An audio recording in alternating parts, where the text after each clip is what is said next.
Гласот на дечињата кои со коледарска песна го најавуваат раѓањето на Христос, оваа година се слушна само од најупорните. Под маски ја спеа Коледа леде и ги посетија само најблиските да разбудат радост кај домаќините.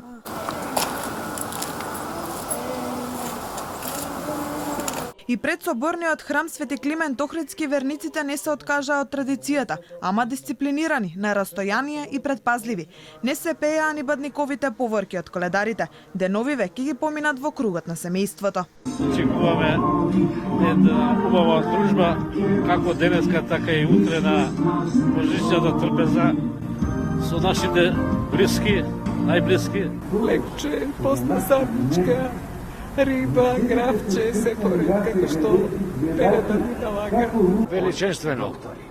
Децата ќе ми дојдат на бадник, паричката, сармата, гравчето и така.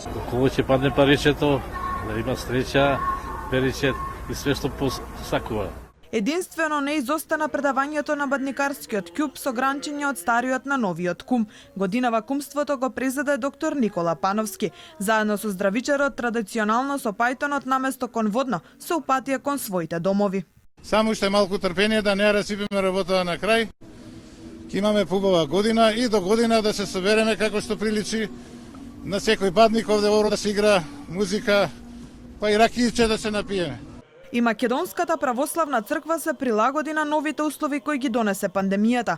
Ги немаше масовните литургии, а бадниковите гранчиња се делеа на влезовите на храмовите. Ги спочитуваме сите тие мерки, тука се и гледате и луѓето што се од државата, за да ги поддржат сите тие работи, но и бадникарите беа, тие поделија маски со се бадникови гранчиња, така да нема нешто што нема, би рекле да ни го сруши самиот празник на Бадник и на Божик, затоа што верата ке народот е голема.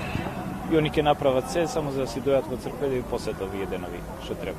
Православните верници вечерва ќе седнат на постна трпеза во кругот на семејството, за да го одбележат последниот ден од строгиот Божиќен пост. Традиционално се крши лепче со паричка, а се верува дека оној кому ќе му се падне, ќе го прати среќа во текот на целата година.